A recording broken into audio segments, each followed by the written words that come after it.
In the closing years of the 3rd century before the Common Era, the Mediterranean was a cauldron of ambition, rivalry, and deep-seated grudges. Two powers, Rome and Carthage, stood on opposite shores, their destinies intertwined by conflict as much as by commerce. To understand the world that gave rise to Hannibal, one must first imagine Carthage not as a defeated city licking its wounds, but as a place of formidable pride, a city that, for centuries, had been the wealthiest and most vibrant seaport in the region. Yet by the time Hannibal was born in 247 before the Common Era, Carthage was reeling.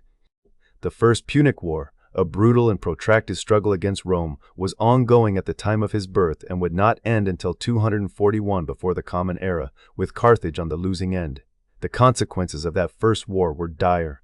Carthage lost Sicily, a jewel of the Mediterranean, followed soon after by Sardinia and Corsica. Not only was territory stripped away, but a crushing indemnity was imposed by Rome, draining the city's treasury and sapping its confidence. The city's famed navy, once the envy of the ancient world, was humbled. Political instability and financial strain gripped Carthage, while its rival across the sea, Rome, was becoming ever more organized and determined. The historian Polybius, writing a century later, saw a direct line connecting the first devastating defeat to what was to come. In his analysis, the wounds of the First Punic War never truly healed. They festered. In these turbulent times, a boy was born to Hamilcar Barca, Carthage's leading general. Hannibal Barca's childhood was shaped by loss and the bitter taste of Roman victory. Hamilcar was not a man to accept defeat meekly. As Rome consolidated its new holdings, Hamilcar turned his gaze to the Iberian Peninsula, what the Romans called Hispania. There he saw both opportunity and redemption. In 237 before the Common Era, he led his young son across the sea to this new frontier. The Barcid family, as history now knows them, began to carve out an empire in Spain, far from the eyes of Rome but dangerously close to its interests. Hannibal's early years are glimpsed only in fragments from later historians like Polybius and Livy, but what survives is telling. As a child, Hannibal reportedly swore an oath to his father, everlasting enmity toward Rome. While the precise details of this oath are debated, the legacy of hostility is clear. Hamilcar's campaigns in Spain were not merely for wealth or land. They were for the restoration of Carthaginian pride and power, and this mission became Hannibal's inheritance. When Hamilcar died, the torch passed first to Hasdrubal, his son-in-law, who continued to strengthen Carthaginian power in Iberia. The Carthaginians built cities, trained armies, and amassed resources, gradually rebuilding from the ashes of their earlier defeat. Rome, wary of this resurgence but preoccupied with its own affairs, negotiated the Ebro Treaty in 226 before the Common Era, which sought to limit Carthaginian expansion north of the Ebro River. Yet, the boundaries of influence in Spain remained ambiguous, a source of tension that quietly simmered. Hasdrubal's assassination in 221 before the Common Era left the Carthaginian army in Spain leaderless, but not for long. Hannibal, now a young man, was elected commander by his soldiers. By all accounts, he was charismatic, intelligent, and fiercely driven, a leader shaped not only by his father's legacy but also by the hardships his city had endured. Almost immediately, Hannibal set about asserting Carthaginian power in Spain, solidifying alliances and expanding his reach. Hannibal's ambitions soon collided with Roman interests. At the heart of the coming storm was the city of Saguntum, lying south of the Ebro, but allied, in some fashion, with Rome. The status of Saguntum was complicated, and as Polybius notes, the treaties between Rome and Carthage were open to conflicting interpretations. To the Carthaginians, Saguntum's allegiance was a provocation. To the Romans, its safety was a test of honor and influence. In 219 before the Common Era, Hannibal laid siege to Saguntum. The city's resistance was fierce, but Hannibal's determination was greater. The fall of Saguntum sent shockwaves across the Mediterranean. Rome demanded Hannibal's withdrawal and his extradition for attacking a Roman ally. Carthage refused. Some sources suggest that Hannibal did not seek to destroy Rome itself, but rather to force it into a more favorable peace to restore Carthaginian influence and dignity lost decades before. But Rome, as ever, was unyielding. In 218 before the Common Era, with tempers flaring and diplomacy exhausted, Rome declared war. Thus began the Second Punic War, a conflict that would last 17 years and rage not only across Italy, but also in Spain, Sicily, Sardinia, and North Africa. The causes of this war were many old enmities, broken treaties, the ambitions of a young general, and the unresolved grievances of a proud city. Polybius, ever the analyst, saw the war as the inevitable sequel to the first, the unfinished business of two empires unwilling to yield. If there is a single thread running through Hannibal's rise, it is the determination to restore what had been lost. Carthage, battered but unbowed, found in Hannibal a leader who embodied its hopes and its anger. He was more than a general, he was the living memory of defeat, molded into resolve. As Hannibal prepared his daring campaign to invade Italy, the stage was set for one of history's most extraordinary struggles, a contest not just of armies, but of wills forged in the fires of past wars. The world watched as the son of Hamilcar gathered his forces, determined to challenge Rome on its own soil and to write a new chapter in the saga of Carthage's defiance. The audacity of Hannibal's next move would echo through the centuries, securing his place not only as Carthage's avenger, but as one of the most formidable military minds of antiquity. While Rome's legions anticipated a campaign in Spain, Hannibal orchestrated a feat so improbable it shook the very foundations of Roman confidence. His sights were set on Italy itself, and the only barrier between his army and the heart of Rome was the vast, mysterious wall of the Alps, a natural fortress the Romans believed no foreign army could ever cross. The crossing of the Alps in 218 before Christ remains a subject of wonder and debate. Ancient historians Polybius and Livy, who chronicled this extraordinary endeavor, offer tantalizing, sometimes conflicting glimpses of the ordeal. The precise route is still uncertain, and even today, modern researchers sift through scientific clues in search of the exact mountain pass. Some evidence points to the Col de la Traversette, though the debate continues. What is beyond doubt is the scale of the challenge. Hannibal would lead a diverse host, tens of thousands of soldiers, thousands of horses, and a handful of elephants, through a realm of ice and rock, where avalanches, narrow trails, and hostile tribes threatened to destroy them. Hannibal's army was a tapestry of nations. Libyan heavy infantry formed the Carthaginian corps, their discipline and endurance honed in Africa's deserts. Spanish cavalry and Gaulish mercenaries brought their own fighting traditions, while fierce Numidian horsemen and skilled Balearic slingers added agility and range. Carthaginian officers, often drawn from the city's elite, worked to bind these disparate groups into a single force, despite differences of language and custom. Even among the animals, there was variety. His famous war elephants, though not as numerous as legend suggests, would become enduring symbols of Carthaginian audacity in the frozen passes. The journey began with a march of about 10 days along a river, according to Polybius, a path already fraught with resistance. In southern France, local tribes harried the column, and the Allobroges, a fierce people of the Alpine foothills, seized every opportunity to slow or bleed Hannibal's advance. Livy's account lingers on the psychological strain as much as the physical. Before reaching the mountains proper, Hannibal addressed his troops. A speech preserved in both Polybius and Livy, reminding them that beyond the looming peaks lay the rich plains of Italy and the chance to humble Rome itself. Yet for many, the promise must have seemed distant and uncertain as snow-capped ridges towered above and the air grew thin and biting. The actual crossing took about 15 to 16 days, according to Livy. The numbers are striking.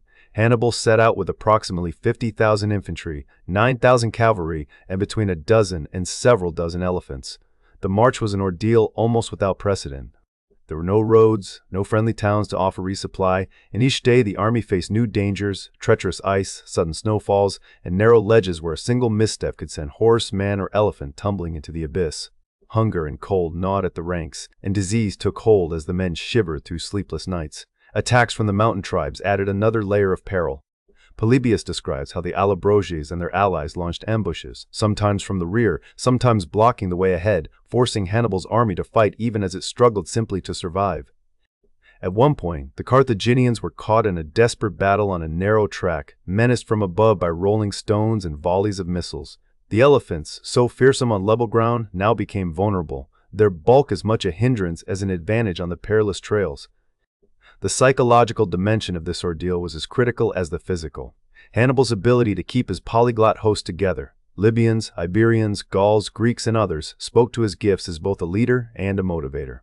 He is said to have pointed out, at a dramatic moment, the distant plains of Italy visible from the mountain crest, rallying his exhausted men with the promise that Rome itself now lay within reach.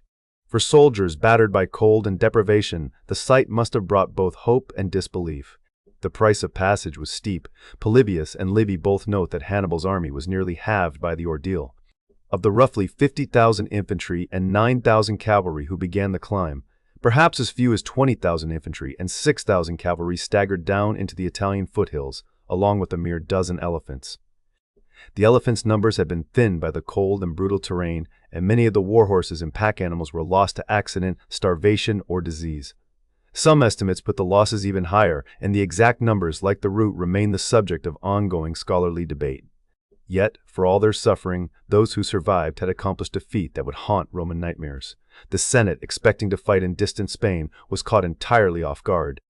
The Alps, once considered an inviolable barrier, had been breached, and the Roman treaty system so painstakingly built to contain Carthaginian power suddenly seemed fragile.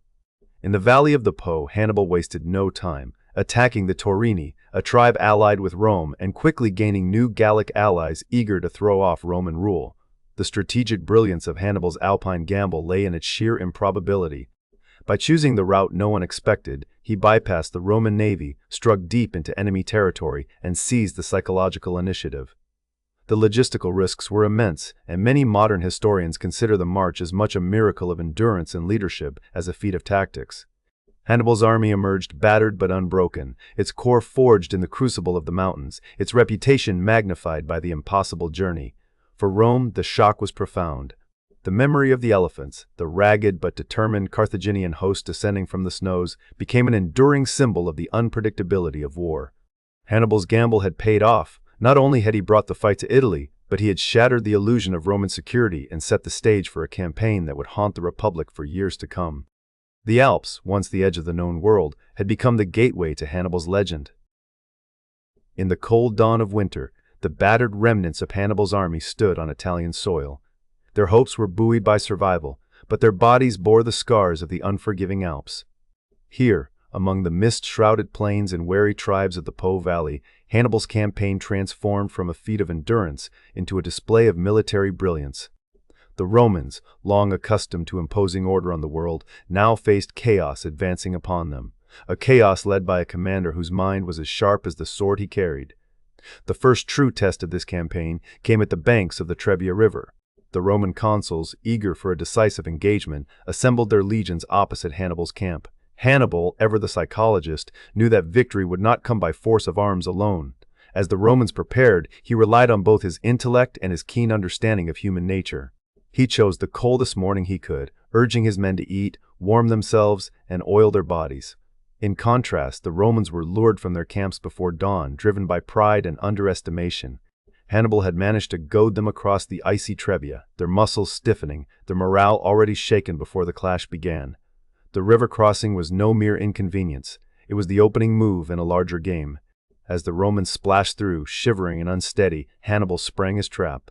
Hidden in the long grasses along the banks, his brother Mago and a detachment of cavalry waited in ambush. At the signal, they burst from cover, striking the Roman rear. With his main line holding firm and his cavalry enveloping from the sides, Hannibal pressed every advantage. The Romans, caught between the freezing water and the Carthaginian onslaught, faltered. Here, Hannibal exploited not just their physical weakness but also their overconfidence, the belief that sheer numbers and Roman discipline would always prevail. By day's end, the Roman force was broken, scattered along the riverbanks or lost to the river's current. This was not simply a tactical victory. It was a blow to Roman self-assurance, a warning that the old ways of war would not serve them against this new adversary. Yet the lesson of Trebia went unheeded. The following year, the Romans again sought to confront Hannibal, this time near the tranquil shores of Lake Trasimene. The setting was eerie, the land cloaked in morning fog, the lake's surface still and deceptive. Hannibal, reading the terrain like an open book, saw opportunity where others saw only obstacles. He stationed his troops in the wooded hills overlooking the narrow road, part of his force hidden, part visible to lure the Romans on. As the Roman column advanced, the fog thickened, blurring their sight and dulling their confidence. Suddenly, Carthaginian troops erupted from the hills, their charge echoing across the water. The Romans found themselves pressed from all sides, their retreat blocked by Hannibal's light-armed troops, the lake hemming them in. Panic spread quickly. The discipline for which the Roman legions were famous dissolved in the face of encirclement and surprise. About 30,000 Roman soldiers were killed in the chaos, one of the largest ambushes in ancient history. The survivors, unable to escape, were either captured or cut down by the relentless Carthaginian advance. The psychological effect of Lake Trasimene cannot be overstated. Rome, A city that prided itself on order and control was confronted by the specter of annihilation. The loss was not merely a matter of numbers, it was the shattering of Roman confidence, the realization that their enemy had mastered not only the battlefield but also the fears and expectations of his foes. After these defeats, Rome braced for the worst. Yet, determined not to be undone by panic, the Senate raised a new, massive army over 80,000 strong and placed it under the dual command of two consuls. Their aim was to crush Hannibal by the sheer weight of Roman arms. Hannibal, however, was preparing his masterpiece. On the plain near the small town of Cannae, the two sides faced off in the summer of 216 before the Common Era. Hannibal's force, numbering about 50,000, was dwarfed by the Roman host. But he understood the problem before him better than anyone, the so-called Cannae problem. The Romans, sensing advantage in their numbers, deployed in an unusually deep formation, hoping to punch through Hannibal's center and overwhelm him. Hannibal anticipated this rigidity and overconfidence. He arranged his own troops with a deliberately weakened center and strong, flexible wings. As the Romans pressed forward, his center gradually gave ground, drawing the Roman mass inward. At the critical moment, his cavalry, having routed the Roman horsemen on the flanks, swept in from behind. The Carthaginian wings closed around the Roman legions, encircling them in a living ring of steel. In the confusion and terror, the Romans were crushed together, unable to fight or flee. The slaughter at Cannae was unprecedented. Polybius and Livy, the great chroniclers of Rome, describe a battlefield choked with bodies. Of the 80,000 Romans who marched to Cannae, only a handful escaped. Hannibal's army had, against all expectation, surrounded and destroyed a force far larger than its own. Polybius, reflecting on this disaster, saw it as a lesson for the ages. Better half the men with inspired leadership than twice as many led poorly. The consequences of Cannae rippled across Italy. News of the defeat caused panic in Rome, and several of Rome's allies, long bound by fear or loyalty, chose this moment to defect. Some began to doubt whether Rome could survive at all. Hannibal, through his mastery of deception, operational art, and psychological warfare, had come closer than anyone before or since to bringing Rome to its knees. Yet, in the aftermath, the Romans did not collapse. Instead, they adapted. No longer would they risk everything on a single battle. They divided their forces, deploying multiple smaller armies to harass and contain Hannibal, refusing to give him another chance at a decisive victory. In this way, the battles of Trebia, Trasimene, and Cannae not only demonstrated Hannibal's brilliance, but also forced Rome to evolve, reshaping the very nature of Roman warfare. As the dust settled over the fields of Italy, both sides counted their losses and weighed their resolve. Hannibal had proven himself a master of tactics and terror, a commander whose victories would be studied for centuries. But the story was far from over, for Rome, wounded but unbroken, was learning faster than it was dying. And Hannibal, triumphant yet isolated, would soon discover that the path to final victory was as treacherous as any Alpine pass. In the wake of Cannae's carnage, the world seemed to teeter on the edge of Carthaginian triumph. Hannibal, having inflicted a scale of slaughter that ancient sources estimate at between 50 and 70,000 Romans killed, stood poised as the master of Italy. Yet, as the dust settled and the magnitude of his victory echoed from the heart of Rome to the hills of Apulia, the campaign's arc began to bend, not toward conquest, but toward stalemate and eventual decline. At the core of Hannibal's grand design was the belief that Rome would break under the weight of repeated disaster. His strategy, bold and elegant in its conception, aimed to force Rome into a series of pitched battles on Italian soil, shattering their confidence and, most importantly, unraveling the dense fabric of alliances that held the Roman Republic together. Hannibal expected that, after such staggering losses, Rome would negotiate for peace, or at least be crippled by the defection of its Italian allies. This was not a plan of simple destruction. It was a campaign calculated to break Rome's will, to drive a wedge between the city and those who gave it strength. For a time, it seemed Hannibal's vision was coming to fruition. After Cannae, the shock was so profound that many of Rome's allies, long held to the Republic by ties of fear or advantage, began to reconsider their loyalties. Cities that had appeared steadfast now opened their gates to Carthaginian envoys.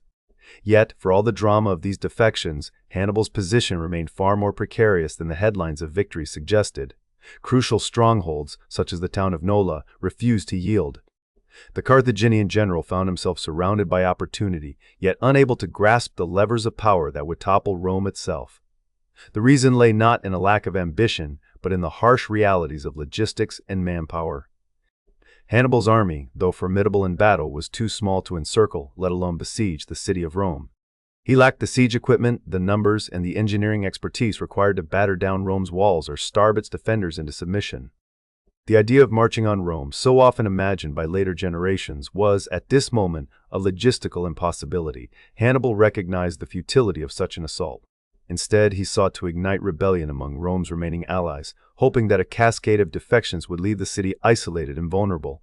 But Rome, battered and bloodied, did not collapse. Instead, it adapted with astonishing speed and resolve. The Senate, confronting the existential threat posed by Hannibal, mobilized every resource at its disposal.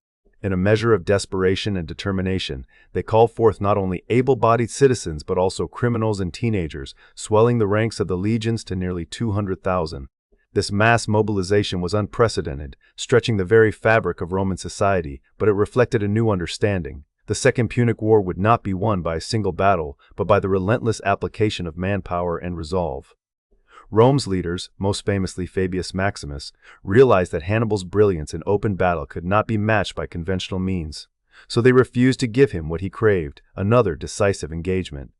Instead, Roman armies divided and dispersed, shadowing the Carthaginian force, harassing its supply lines, reclaiming lost towns one by one, and denying Hannibal the opportunity to repeat his earlier triumphs. The war, once a contest of set-piece battles, became a grinding war of attrition. The Carthaginians, isolated in hostile territory and cut off from meaningful reinforcements, found themselves increasingly on the defensive.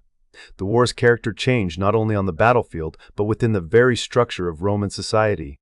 The Second Punic War forced Rome to reconsider the foundations of its military and civic life. The Republic's willingness to absorb staggering losses, to conscript ever younger and less experienced soldiers, and to treat the conflict as a struggle for survival, fundamentally altered both strategy and society. The flexibility and resilience that Rome displayed in these years would become hallmarks of its imperial future, lessons forged in the crucible of Hannibal's invasion. For Hannibal, the ground beneath his feet was steadily eroding. He had entered Italy with the hope that each victory would draw new support, that his presence would be the spark for a greater conflagration. But as the years passed, even his most ardent Italian allies began to reconsider their position. The initial wave of defection slowed. Rome's patient reconquest of lost territory town by town, region by region, proved irresistible. The Carthaginian army, once the terror of the peninsula, found its room for maneuver shrinking year by year. Worse still, Hannibal's lifeline to Carthage was stretched thin. The reinforcements he so desperately needed never arrived in meaningful numbers. The reasons were many: political divisions at home, the loss of control over Spain, and the relentless pressure Rome now exerted on all fronts. By 203 before the Common Era, after more than a decade of hard campaigning, Hannibal was confined to the remote and rugged region of Bruttium in the toe of Italy. What had begun as a march of audacity and hope had become a struggle simply to survive. It is tempting to see Hannibal's failure as a matter of bad luck or missed opportunities, but the deeper truth lies in the adaptability of Rome and the limitations of Hannibal's own strategy. His plan depended on the enemy behaving as expected, crumbling in the wake of disaster, negotiating in the face of overwhelming loss. Yet Rome, under the pressure of near destruction, became something new, a state willing to do whatever was required to endure. Hannibal, for all his tactical brilliance, did not fully grasp the depths of Rome's capacity for total war, or the tenacity of a society that would rather change itself than surrender. Thus, the long struggle ground on, each year chipping away at Carthaginian advantage. The war that had begun with the promise of swift victory for Hannibal became, by degrees, a slow, grinding contest of attrition, one in which Rome's resilience and capacity for adaptation would prove decisive. In the end, the fortunes of war shifted, and Hannibal, who had come so close to unmaking Rome, would be forced to retreat, outmaneuvered not by the sword, but by the stubbornness and ingenuity of his enemy. Hannibal's invasion of Italy remains a story for the ages, a tale not only of daring and loss, but of a legacy that rippled far beyond the battlefields where so many fell. In the centuries since, his name has rarely faded from memory, and the lessons of his campaign have echoed in the strategies of generals and the imaginations of storytellers alike. For all the drama and destruction of the Second Punic War, it is perhaps the enduring shadow of Hannibal himself that has most shaped how history remembers those momentous years. The Romans, for their part, proved astute students of their formidable adversary. They watched Hannibal's every move with growing alarm and, over time, learned to read not only his intentions but his methods. In this way, the war between Carthage and Rome became a contest of wits as much as of arms. Intelligence and counterintelligence emerged as crucial elements of warfare, with each side striving to anticipate and outmaneuver the other. Rome's eventual adaptation, its ability to decipher Hannibal's strategies and respond in kind, became a foundational lesson for generations of military leaders. The art of knowing the enemy, of reading both their plans and their psychology, would never again be neglected by those who aspired to command. Yet, for all Rome's learning, the name Hannibal would forever stand for the power of leadership to transcend the limitations of numbers and resources. Polybius, writing with the benefit of hindsight, saw in Hannibal's triumphs both a warning and a reassurance. It was not always the largest army that would claim victory, but the one with the most gifted commander. The massacre at Cannae, in particular, burned itself into the memory of the ancient world. In its aftermath, the psychological shock was profound, not only for the Romans, who had never before suffered so complete a defeat on their own soil, but for all who thought themselves safe behind the bulwarks of tradition and superiority. The specter of defeat haunted Rome for years, but it also forged in them a resilience that would become legendary in its own right. Hannibal's legacy as a general endures in ways that few others can claim. His tactics, studied, imitated, and marveled at, still form part of the curriculum in modern military academies. He is remembered not simply for the scale of his victories, but for the artistry of his maneuvers, the calculated risk, the feint, the trap, and the relentless pursuit of advantage. To this day, the name Hannibal is invoked when discussing the heights to which battlefield cunning can rise. He is counted among the greatest commanders of antiquity, a peer to figures like Alexander and Pyrrhus, and by his own measure, he placed himself just behind these titans. The irony is not lost on those who reflect on his story, that Hannibal, the architect of brilliant land campaigns, should become the most celebrated figure of a civilization best known for its mastery of the sea. In the years after the Second Punic War, the consequences for Carthage were severe and lasting. The peace imposed by Rome was harsh. Carthage was forced to surrender, to pay a crushing indemnity, and to relinquish all of its overseas territories. The city, once a beacon of prosperity and ambition, found itself diminished and exposed. Hannibal, returning home from his long years of campaigning, turned his attention to the work of rebuilding. He reformed Carthage's tax system and brought a measure of stability to its battered economy. But even this resurgence proved unsettling to Rome. Fears of a revived Carthage simmered in the Senate, and it was not long before these anxieties gave way to a third and final war, one that would see Carthage reduced to ashes in 146 before Christ. Thus, the peace that followed Hannibal's defeat was in truth only a prelude to greater destruction. If the verdict of history on Carthage's fate is grim, the same cannot be said for Hannibal's own legend. His story has grown in the telling, shaped by the admiration of those who see in him the embodiment of audacity and genius. While tales of cruelty appear in some retellings, it is his tactical brilliance that has most often captured the popular imagination. The double envelopment at Cannae, the relentless pursuit of Roman armies, the ability to inspire loyalty among a diverse and often desperate force. These are the things for which Hannibal is most remembered. The world that emerged from the Second Punic War was one in which Rome, not Carthage, would dominate the Mediterranean. Yet it is tempting to wonder how differently the story of the West might have unfolded had Hannibal prevailed. Some historians suggest that Carthage, rather than Rome, might have set the terms for centuries to come, reshaping the very foundations of European history. Instead, Rome absorbed the lessons of its near destruction and transformed itself into an empire that would endure for centuries. The memory of Hannibal, his victories, his failures, and his unyielding spirit became a touchstone for Roman self-understanding. He was the adversary who forced Rome to become something greater than it had been, a catalyst for the evolution of its military and political institutions. In this sense, Hannibal's impact was paradoxical. He failed to destroy Rome, but he helped to make it invincible. Outside the halls of academia and the barracks of soldiers, Hannibal's name has found new life in the world of culture and imagination. His story has been retold in literature, echoed on the stage and screen, and woven into the fabric of popular consciousness. So enduring is his reputation that his very name has become shorthand for brilliance and menace alike. The figure of Hannibal Lecter, the fictional character who bears his name, is but one example of how the legacy of the Carthaginian commander continues to inspire and unsettle. Across genres and generations, Hannibal persists as a symbol, a master of strategy, a formidable foe, and a man whose ambitions set him at odds with the greatest power of his time. It is this persistent fascination, this refusal of legend to fade, that may be Hannibal's truest legacy. He shaped not only the fate of nations, but the way in which the drama of conflict is remembered and retold.